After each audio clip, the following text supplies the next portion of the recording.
Welcome to the Friends of Work podcast, the podcast about mastering emotional intelligence at work. One of the things that you have to come to grips with as you're trying to develop a business, and especially if you have zero clients to begin with, so it's kind of like you're pretty hungry, maybe more desperate than you might want to acknowledge. Yeah. Almost everybody, regardless of all of those kind of elements, seems like a good prospect. You do want to make sure that you know not everybody's a fit, and that has to be okay. It has to be okay from day one. Hi, I'm Toye. The full conversation with Brian Haney, my guest for this episode, will continue after this brief announcement.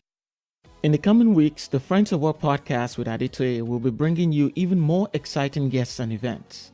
To support this podcast and to learn more about our future plans, please go to patreon.com/friendsatwork. That is patreon.com/friendsatwork. Thank you. I'm Brian Haney. I am the founder and vice president of the Haney Company, and I've essentially been in the financial services business for 15 years. It's essentially a role that's half therapist, half teacher. Mm-hmm. So it's a great industry to be in if you like either of those things or if you like money. But I like that. Okay. Been trying to figure out ways to help people make financial decisions for 15 years and work in a family business now with my father and my brother. So it's a great time, and I love what I do, and I love the people I work with. So it doesn't get any better than that. Wow. So I have a lot of things to plumb from that. Half therapist, half what? Half teacher. Half teacher. Yeah. Working with family. Excellent. Okay. Right, the whole mix, right? The triumvirate right there. The whole mix right there. Okay, so I said you've been working in the financial industry for about 15 years. That's right. Can you just give some of your experiences, places you've worked? Yeah, Have you always run a business, by the way? No. So I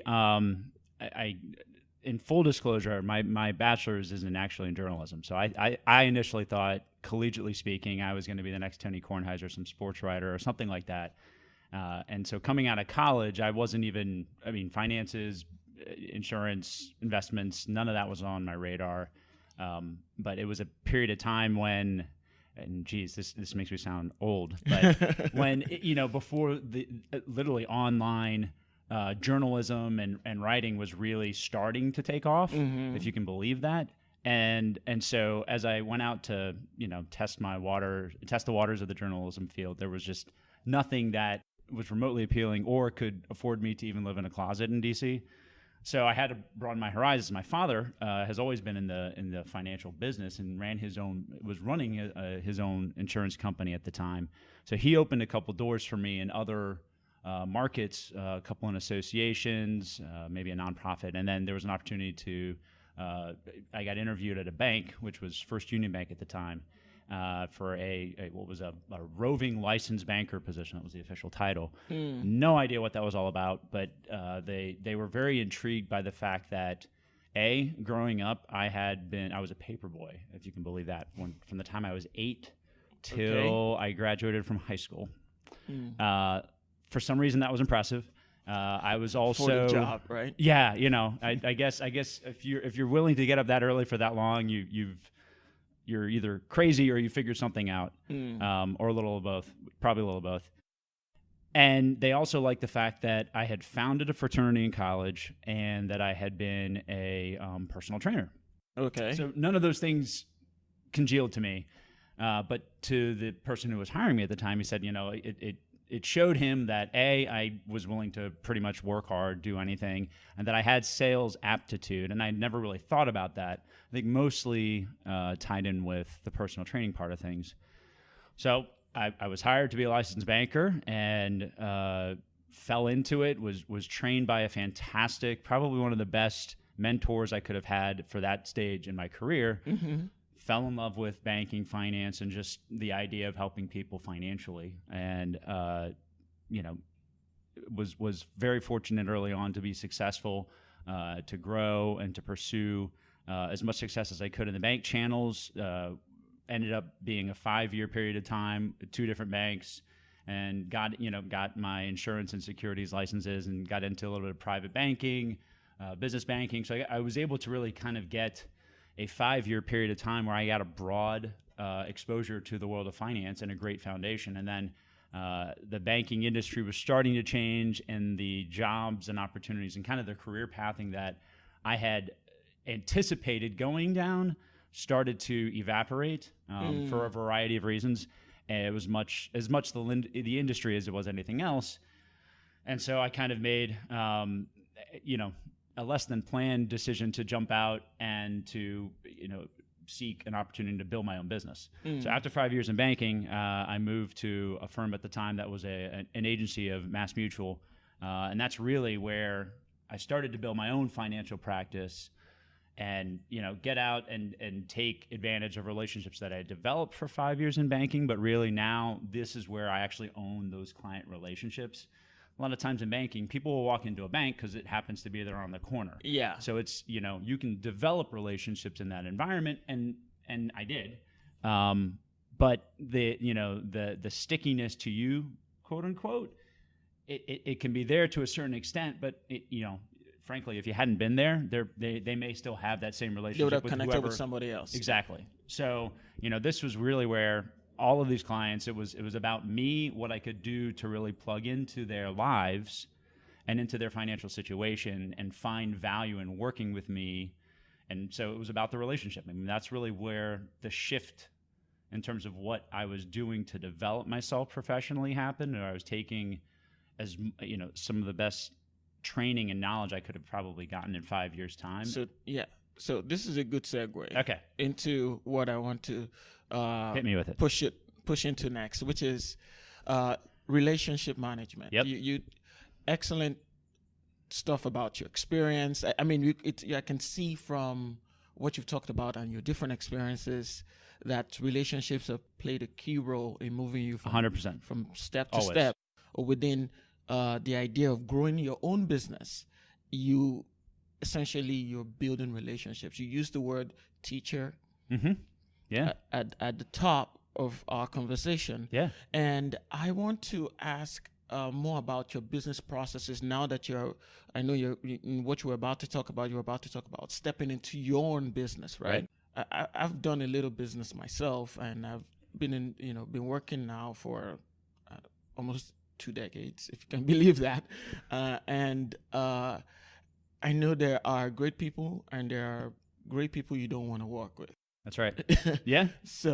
What I want to know is, how do you identify your clients? And I want to look at this from a 3-pronged approach of the sales process or the marketing process, coming first of all from prospecting to conversion, which would mean to converting that prospect into a client, and then maintaining your client.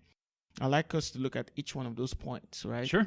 Yeah. And saying, when you're prospecting, how do you determine that someone is going to be a good fit for your business? That's a great question. And I think especially in the financial business, what you're describing, kind of business development or marketing, is easily the most challenging part. Okay. It's challenging across a variety of industries. Frankly, sales and relationships, it's not an easy thing. But when the reality of the value proposition ultimately boils down to you, then what you have to do to prospect properly, right, to be effective, requires a lot of research and thoughtful development that connects back to you. I think that where people that I've trained a lot of people in the industry over the last 10 years and try to help young agents or insurance folks, or even just entrepreneurs in general. I've done some mentoring as to how they can grow and develop. You want to take the things that are out there that are generally good across industries, that, in terms of practices, how do I gather data and start to refine target markets? But then to take it a step further, you have to figure out what is the most effective way for me to essentially do what I call go from cold to warm. And so what that means very practically is, how can I create some form of a connection to me, usually through an affinity, which is the easiest way. So an affinity being, let's say you and I are on a soccer team that we just are outside, a rec league, we played soccer, very casually for the last 2-3 months, but we've developed some kind of relationship that way. Maybe we don't even really know each other than we're out there. We happen to be a part of the same rec league. Yeah. But there's an affinity there. So there's an existing opportunity for me to at least connect to you in some way that's not completely cold, right? So that's, where if you're gonna prospect properly, if you're gonna develop a marketing and sales process, you do want to identify who do you think you are going to work with best. And from a financial standpoint, you're going to consider either occupations that you might want to approach, or even at a more basic level, just affluence. There's a lot of demography about, incomes and net worths and all that kind of stuff. And so, you want to have a sense of that, but I found it a lot easier for me to approach that part of it as I was looking at the relationships that I had and ones that I didn't have, but maybe I could find connections to through past relationships. That's how I started. I said, who have I worked with, or who have I had some experiences with, maybe not professionally, but maybe personally, that were going to at least get me 1 degree closer from cold to warm, right? Might not be a slam dunk. Maybe I don't know these people, for the last 10 years. I didn't grow up with them or what have you. But there's an opportunity for me to make a connection that isn't just out of the blue, doesn't come across like a complete cold call, or there would be a way for me to nurture the relationship away from maybe a personal one to a business one in a manner that wasn't going to be completely cumbersome or awkward. Yeah. Which is that's the fear factor. Once you get the prospecting down, now you have a good idea about who am I going to be approaching and how. Now I've got to find effective ways to start to approach people, right? Okay, so in prospecting, the things that you said that stand out to me, and that's finding a mutual ground outside business 100%. That moves you from cold to warm. Yep. So is that why people join like golf clubs? Absolutely. To sure, kind of like, yeah, okay, we're relating before I sell you. We're already connected in some other way. And you probably know that the demographic of people who play golf being inexpensive. I played golf once.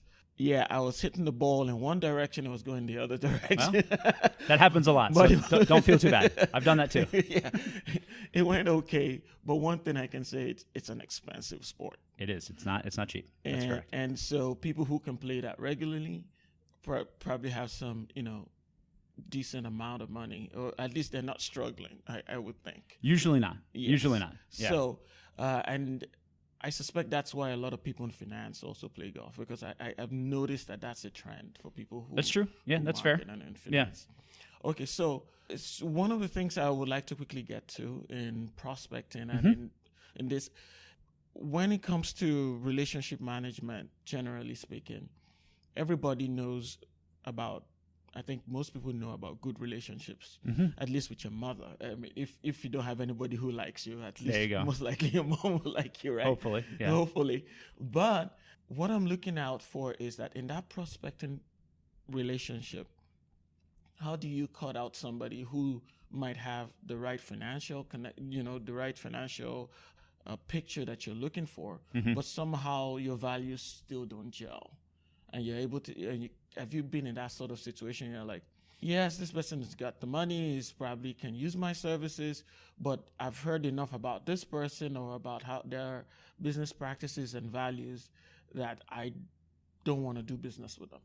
I think I'm fortunate to say that I don't know that that's happened all that often. I mean, but I understand what you're saying. And yeah, sure, it has happened. There are, one of the things that you have to come to grips with as you're trying to develop a business, and especially if you have 0 clients to begin with. So it's kind of like you're pretty hungry, maybe more desperate than you might want to acknowledge. Yeah. Almost everybody, regardless of all of those kind of elements, seems like a good prospect.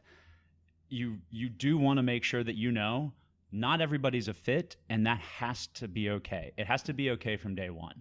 Okay. Now, for most people, it's not okay from day one for all of those reasons: pressure, income. I mean, all of the things that go on when you're trying to build a business. So you're a lot less picky than you should be.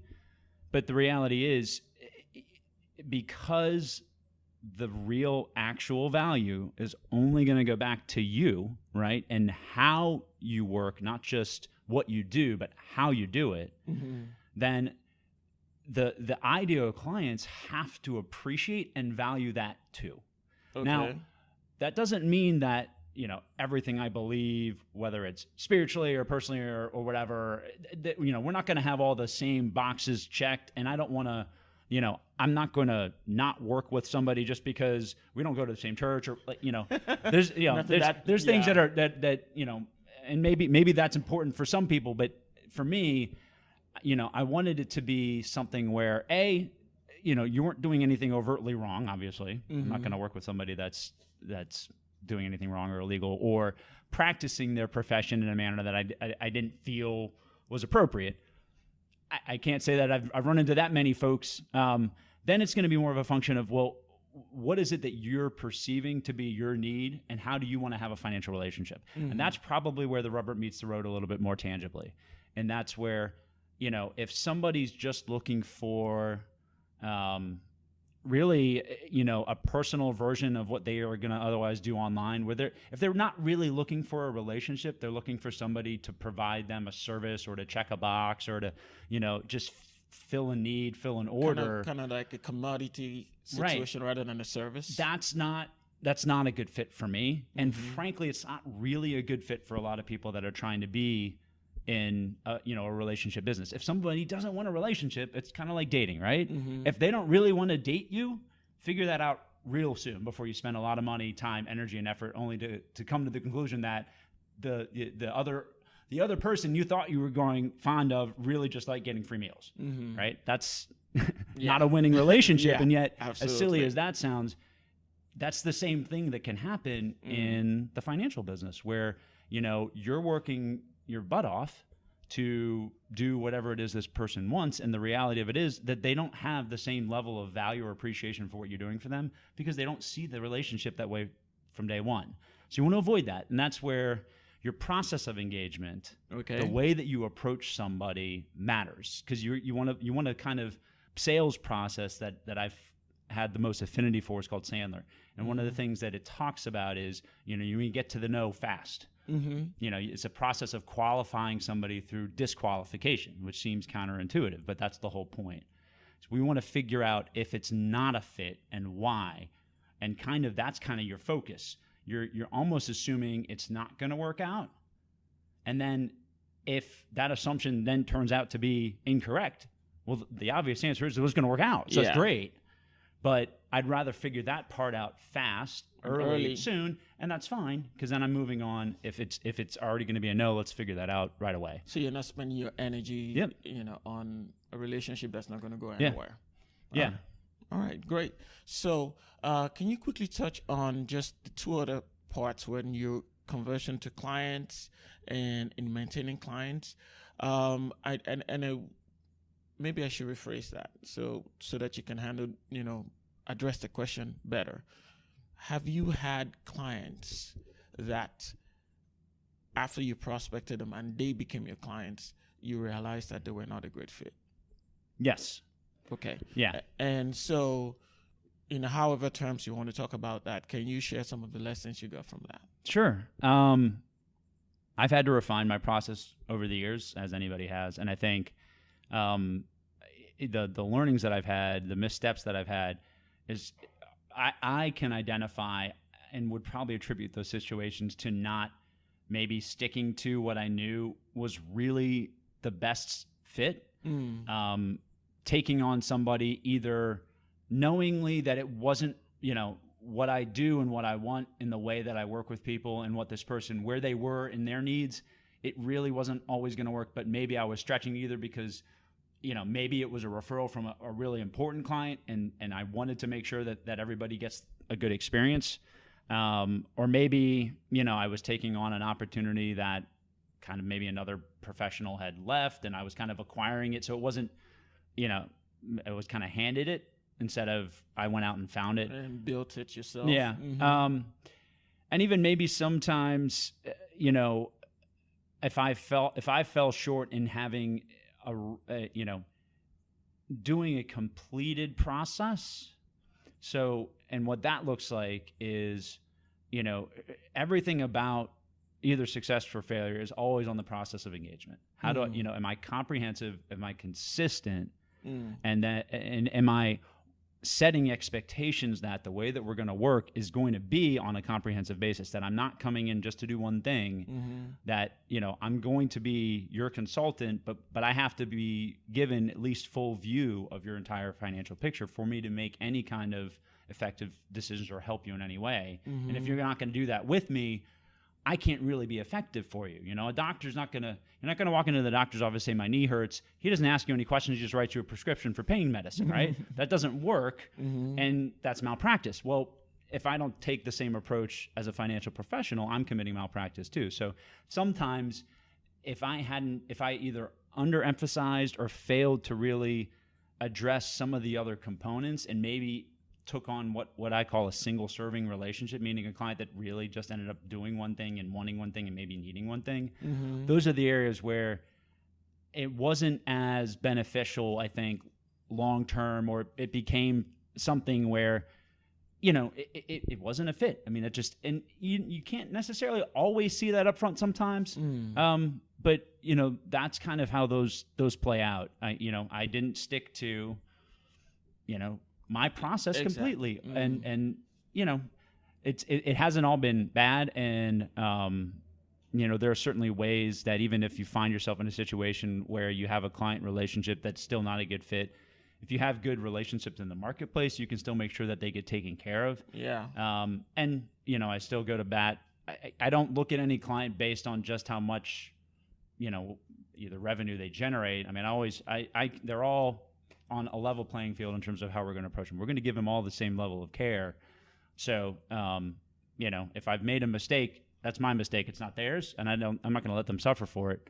But it does, really demand then, it's always a reminder. Hey, stick to it. There's a reason why you do it this way, and make sure that I have enough relationships and infrastructure in terms of our business practices that if I'm not going to be able to be the primary person to work with them on an ongoing basis, that I have a channel to make sure that they'll still get taken care of, so that it doesn't feel like I started well, but now I'm not ending well, and I'm letting them go, and they have a bad service experience as a result.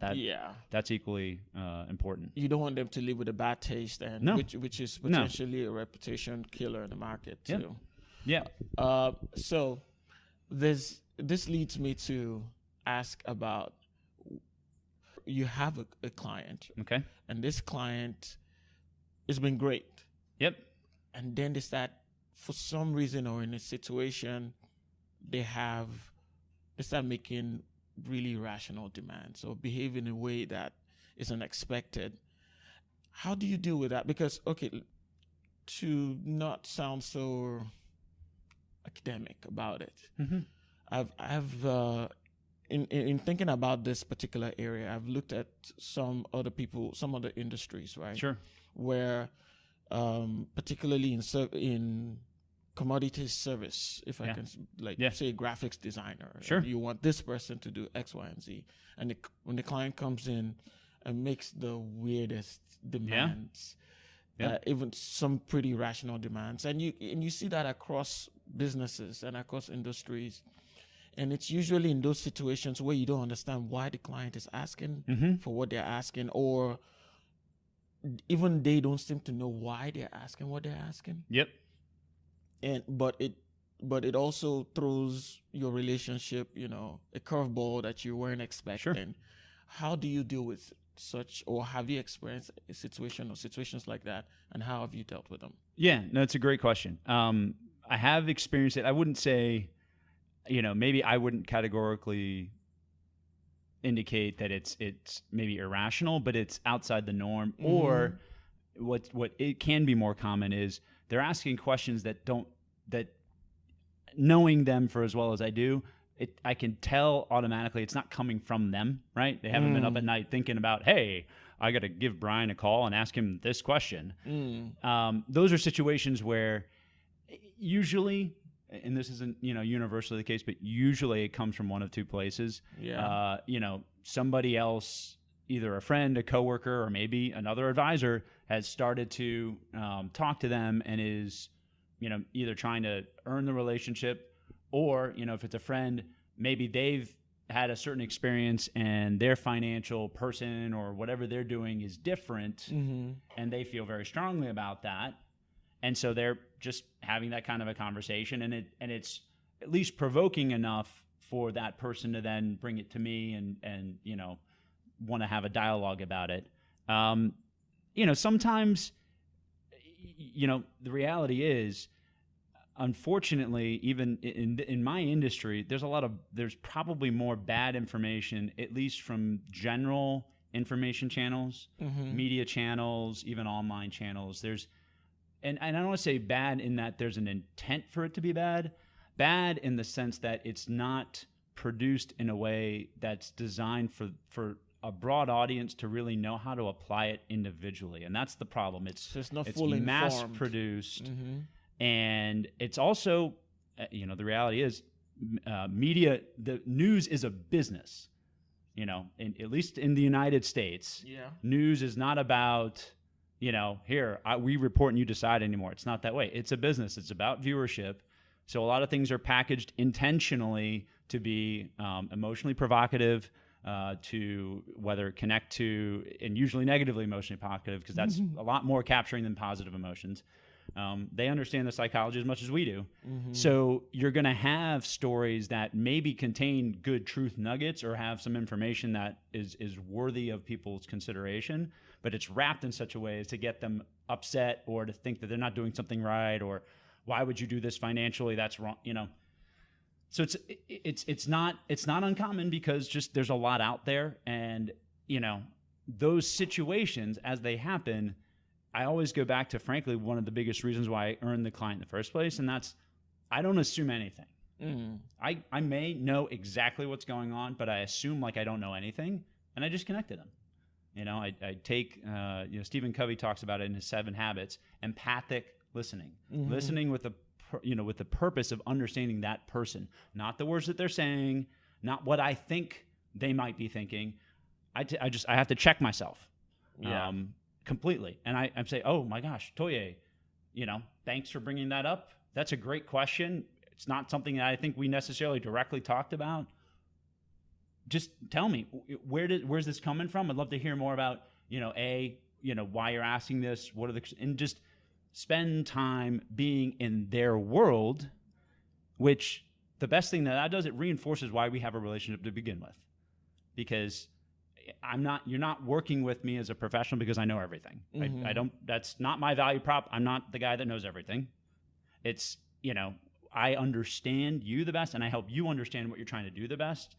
So that approach goes back, helps reinforce the relationship, and usually helps us examine the concern. And, because I have a completed process, I'll take it back to and say, well, let's examine this in the context of what you're trying to do professionally to see what merit it has, if any, And so we can always then point back to, well, I hear where that's coming from. Maybe that's just, information that's kind of out there for a broad audience, but maybe it just doesn't fit for you personally. Or maybe you've already made a particular decision that this topic or this question or this concern is talking about, but here's how you decided to handle it that's different than what this individual or this news or this article is talking about. So, as long as they can see that, it gets back to their own understanding, what decisions I made, why I made them, and I can now see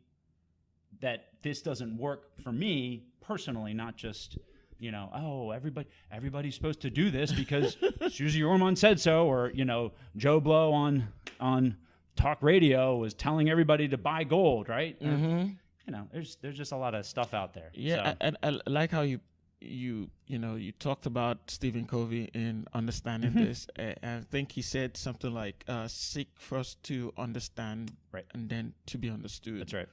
And it's a lesson that oftentimes, even though I've learned it, and I know sometimes a lot of people know about it, sometimes in the moment it's hard to remember and practice. Yeah. But it's good that it's good to hear you talk about how you put that in practice in your business. One last area that I want us to touch on, which you mentioned in the beginning, which was really exciting to me, is how do you work with your family in business? Okay, right? sure. How do you manage that relationship? How do you keep business and family? And what are some of the challenges in making sure that works for you? It's a great question. I'd love to say there are a bunch of easy answers, right? there aren't. But I'll answer it by stepping back and giving a little bit of full disclosure as to how the family business came about, because that helps. Okay. So it didn't happen as some sort of natural age progression. My dad wasn't in the financial business and raising us to my brother and I to come in and be his juniors, et cetera. And sometimes that works. I mean, a lot of times that's frankly a very common dynamic for family-owned businesses, is that, one generation wants to pass it on to the next generation, and they kind of literally raise their children to take that on. That was not what happened. Both my brother and I, went out kind of on our own, and my dad just, he ran his business, but he always said, find your path. I'll support whatever it is that you're going to do professionally. So there wasn't some sort of kind of pull or inherent, hey, this is what I'm supposed to do, I have to live up to this. And so how it came about was frankly a little bit more happenstance, fate, providence, whatever that is, where my father had a heart attack probably over 10 years ago, a little bit more. And that was kind of where he was in life, a wake-up call to him to say, wow, I've been running my own business for a long time, and I need to think about, the next season of life. And so he went out and literally within a year found a buyer for his business and ended up selling it at the time. And that sale was a 5-year kind of sale where he would be paid and stay on, so that way his practice would get transitioned successfully over 5 years, and then it would be over.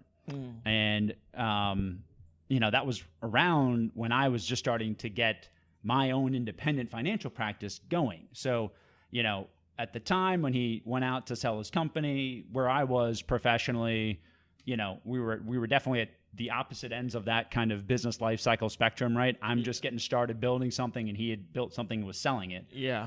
And in my mind, there was no connection. Fast forward 5 years, and he's at the end of the tunnel. We're, casually talking over, I think it was Christmas vacation. And, I just remembered asking him, so kind of what's the, what does the end of the tunnel look like? What's this new season look like? How you feeling? That kind of thing. And I honestly, to this day, I don't remember what he said. I just remember how I heard and interpreted what he said was, I'm not sure, and I'm not sure that I'm even that excited. And that cut me, because it's my dad, and I saw growing up how hard he worked, and how, and this is part of why it works, is that he modeled for me what it looked like to put family first. So growing up, running his own business, he traveled a lot, both locally in terms of, for a healthy portion of it, even though we grew up in Chevy Chase and lived in Maryland, his office was in Alexandria. So he had to slug through a crazy commute on a regular basis just during the week. And then he traveled quite a bit just because that was part of it. But he was at every single soccer game. And when he came home, he was home. Business never came with him, ever. And I didn't consciously really understand the value of that growing up. But then, once I was stepping into that, I took that same model on. So, back to what he was saying, it was so disheartening, because I was like, you've done it the right way, but here you are, and it just, I didn't know what I didn't know, but I wanted his answer to be more exciting and happy and all that. So, and I was just like, wow, okay. And kind of off the cuff, I was like, hey, if you got any gas left in the tank, why don't we work together? Let's here's where I am in my practice, and we can partner and see what comes of that.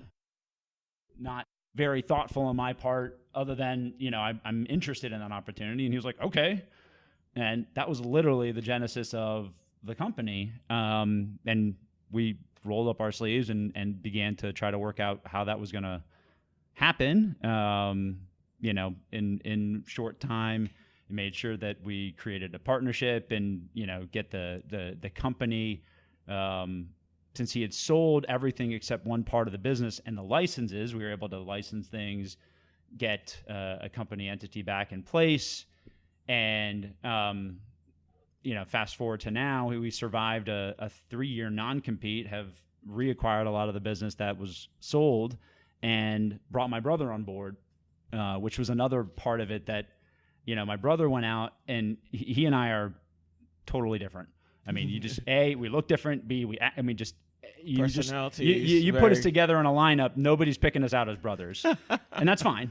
But he was a videographer, and he was living in Atlanta trying to, do video production, worked with bands and commercial, and it was a tough industry and just a tough life. And I knew that. And I had, kind of part of my heart for developing a practice was to at least do something where I could try to find a way to plug my brother in some way. I almost feel like I had to take care of him, or at least give him an opportunity to be more successful, knowing that industry was going to be a challenge for him as long as he continued in it. And so as we were kind of getting the Haney Company going, I was like, I want to try to see if we can bring my brother in, Scott.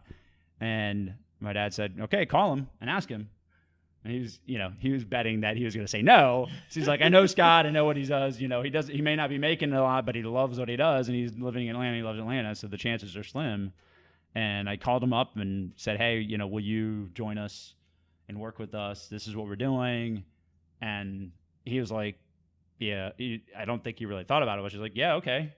And within a short period of time, moved back up. Now I have the benefit of having the only grandchild and his niece in the picture, so there was a little bit of appeal. I was like, hey, if you want to be Uncle Scott, you can't live in Atlanta and spend time with Jordan. So that probably factored in for him. But he kind of came up and got into it, and essentially, so this is a very long-winded answer to say how does it work. Yes, but the you have to be able to hear that story, because that's not the way it traditionally works. And the reason why it works is because we all came into it, unplanned.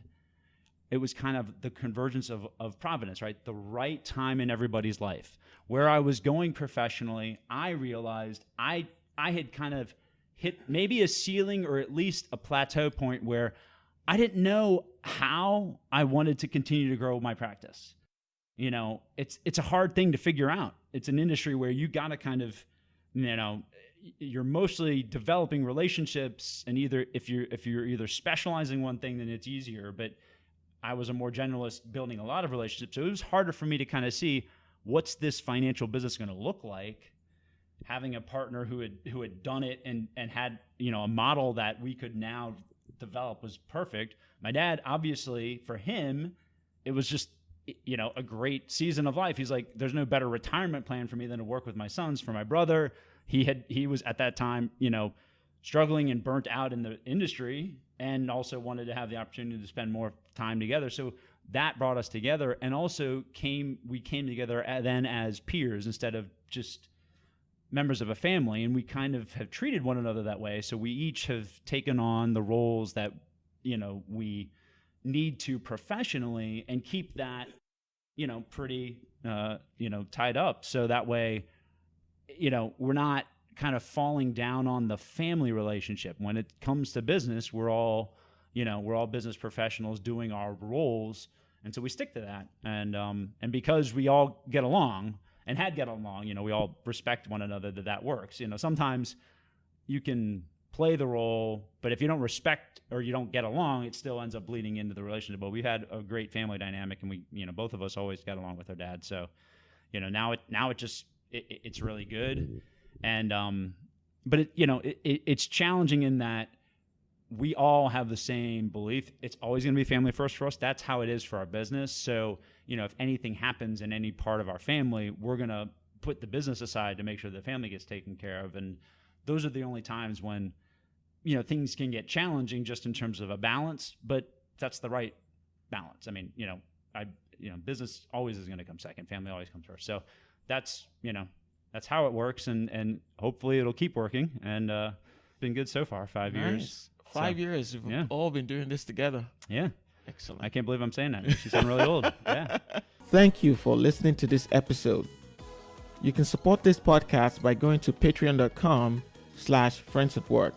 That's patreon.com/friendsatwork. You can also reach me by email at myfriendtoye@gmail.com. My Facebook page is Friends at Work Podcast, and my Twitter handle is at Friends at Work US. Join me next time for another episode of Friends at Work Podcast with Toye.